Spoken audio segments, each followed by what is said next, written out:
nhớ dùng là cái tin nữa thọ này tì pon chơi làm lòng nữa do hạt tia nếu một quân chơi tàu thầu lớn là chơi thọ hay dùng thế cũng mà nè trước cho lần trước này cho pon chơi cái tờ nữa tì làm lòng á cái tì mông á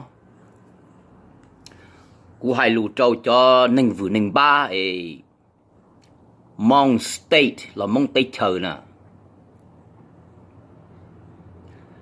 nay xỉa lưu cho khăn nó thì tia liền ta cứ tìm mong nay vừa ta lên lo nay lưu họ pia lưu gì mua hạt mong Tây Trời nữa nè do hai tiền này hai cùng hảo xứ nữa mà nhưng mua là y giả nữa tại vì này hai tiền này yêu muốn uống cả tàu pe mong mua lúc Tây Trời nữa nè này đa cho lào quay đó này cho lào nữa tiền nó chỉ mua nữa pe mong chỉ mua Tây Trời nữa này một đa cho lào đã chỉ tới nè cái tỷ Lumika hai tiền you playing with the emotion. You know, they yearn, they long for us to have a country. Why are you playing with their feelings? Tây Trời nó có xa thì Tây Trời mong Tây Trời nó. Này vừa này bá ta thì tiền lì nó. Mong chỉ mua Tây Trời nè. Mong lưu Tây Trời chỉ nhỏ bị we California. Này bay mà, mong Tây Trời nhỏ bay là xin à.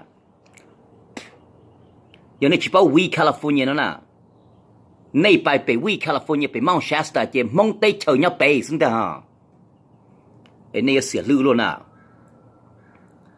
nay lo lưu thế này lưu họ pia lưu gì mua hạt tia, nay ông mua khứ cả tàu mong Tây Trời là mua ua cả tàu mong Tây Trời, là chuyện này hạt tia nay mua mong Tây Trời nè, it's a noble cause, very is, it's a very noble cause.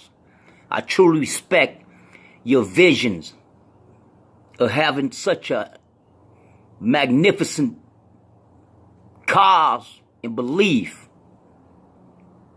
But the truth of the matter is, it's a fucking fantasy. Nếu ôm bồng câu đi thầu ấy, bây giờ giàu nè. Ấy bây giờ mình giàu, ấy bây play mỏ á là bây play để tay giật gì thế nè. Này sẽ lưu cho khăn nào tiết tiền nè. Nay muốn chùa tới history nữa, throughout history, mi cả đủ là nhau lúc Tây Trời nó tàu plau phá sông nó nào, chưa plau bùi sông nó nào. They've been in hardship, slavery, the most heinous act have inflicted upon them. You know, and they've been promised by the United States of America 4 acres and a mule. Nên không nói là một tàu. Ấy này cho nên mong Tây Trời nó ấy. Nên là khó sợ là tàu. Sao bởi chân như lúc xong nó sẽ này ông mù đàn tiết Tây Long nó hạt tiết mong Tây Trời. Lời ông mong Tây Trời đó này. Khó từ nè cái tỷ. Khó từ lời ông mong Tây Trời đó này nè.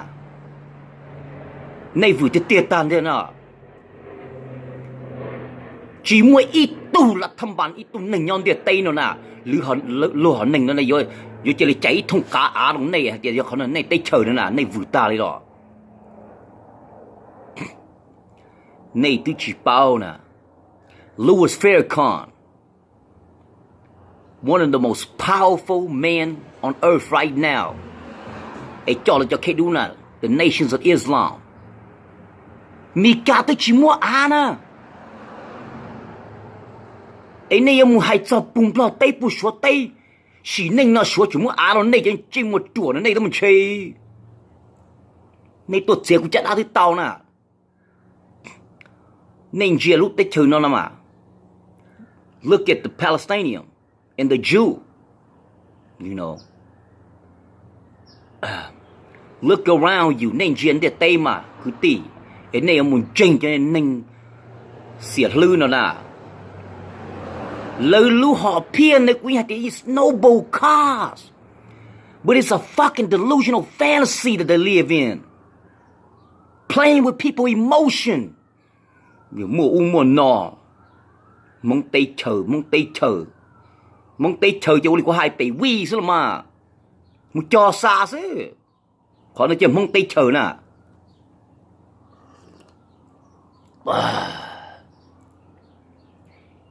Chỉ ninh nó nè.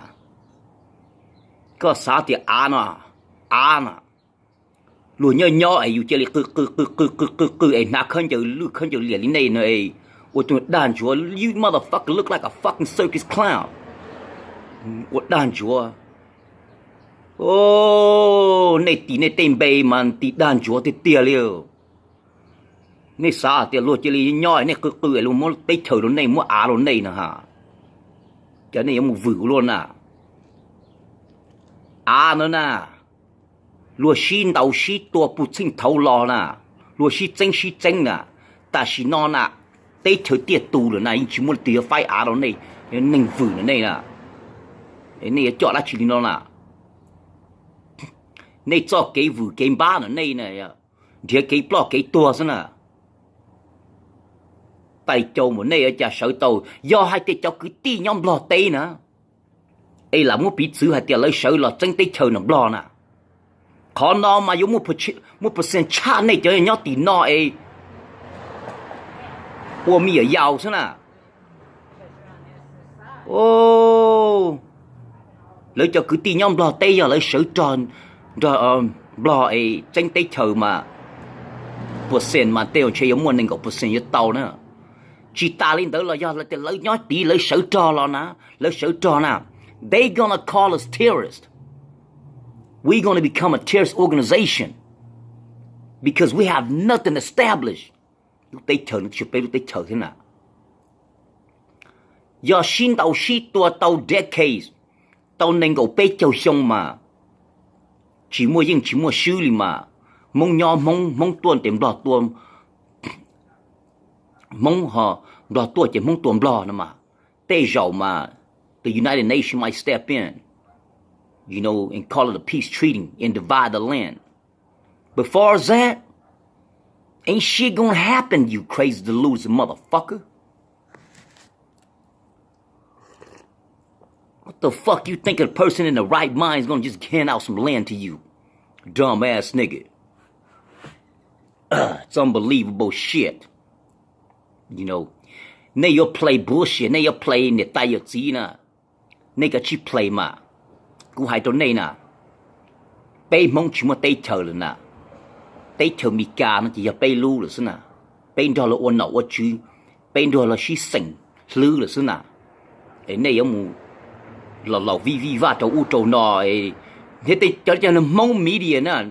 Này cho mong TV của đây nữa này nè. Why are you motherfucker giving them motherfuckers so much fucking press? Huh? You clown acting silly, thinking that them dumb motherfuckers gonna create among land countries.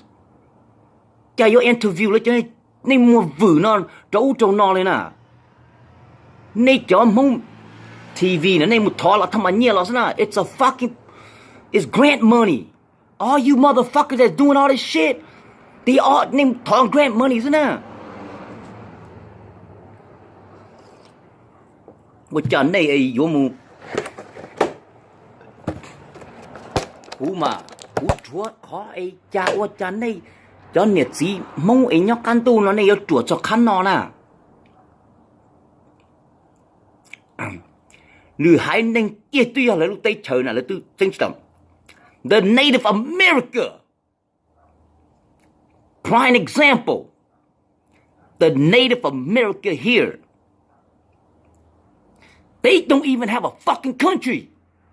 So how in the fuck you stupid motherfucking Hmong state gonna have a fucking country? Name Mujima, the Native American here. Lúc nào tôi là lúc tây trời kia nè. Mì cả tôi chỉ phải lấy thả. Trong lời còn là tôi tây trời nè. You dumb motherfucker. Này cho cái vừa cái ba này cái cho cái tua thế nào. Lầu cả chi lầu tôi dự thế nào. Này lao ta là nè, này sợ cho lá chi nè, này sợ vừa sợ ba nè. Trong sợ sâu mà. Lao chỉ tia tôi thì các chạy bị tia như thế nè. Mua nhiệt thâu rồi nè, mua nhiệt thâu thì cả nhiệt cho một thầy mấy cha em chạy nên câu cả tôi giống nhỏ thế nào. Ấy này sợ là vừa nè.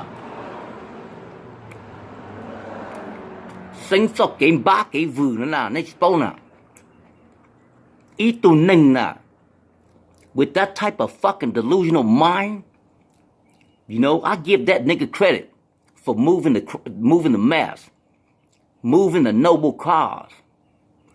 But the United States government, the federal government, it's not gonna have that shit. You see, come with that type of influence to corrupt people's mind to believe in your cause. Sinh xong chị ta đó. That nigga ain't gonna come nowhere no more. You guys got no history. The Native American been fighting for the last fucking 100 years since the white man came on this land here.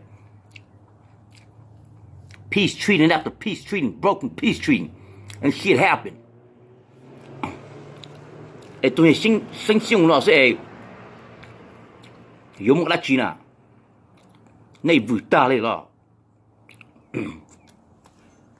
Sợ đấy sao không tới thấy rằng nào. We all does. But you gotta be rational, realistic. Dumb fuck. No. How the fuck you gonna keep on lying to the people like that? Này cho nhiệt sĩ cứ tin nên chạm mông nào. Này cho mình dành cho cái vừa kiếm ba nó nữa. Cho cái vừa kiếm ba nó cho cái bao cái tua thế nào. You tàu dùng nhỏ cả chỉ nhỏ tí, tàu nhỏ cả chỉ nhỏ tí. Chỉ cho đó là tàu trả đó u trâu nó. Cho cái đàn nó đà hậu nữa nào. Nhờ có một chỉ tàu ilu. Có một chỉ tàu ilu cùng hậu nó chê. Có chỉ tàu ilu cùng hậu chỉ như chúng mấy lu cùng hậu tàu trả có lu nó sao mà. Giống một cho một hôm tây chờ. Tự ủa chỉ tàu luôn mong New Year ấy. Chỉ giống một hôm tây chờ.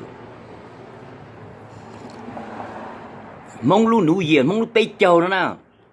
Này si chân ủa si chân nọ si chân hậu. Si chân đà hậu xưa nào. Ấy ủa chỉ tàu đã chỉ nào. Ít tụ ủa thì ít tụ thua, ít tụ ủa thì ít tụ thua. Ấy ta chỉ nói. Này sợ là đà lo một nọ đà cho khó thì tây chờ. Mong dùng một tây chờ. Mùa tây chờ. Chùa mùa nào thì cái chính năng chạm không nữa. Chỉ cho cháu cho ninh vử ninh ba nó. Cho ninh vử ninh ba nó cho ninh vử chứ. Cho cái là chỉ dùng tàu.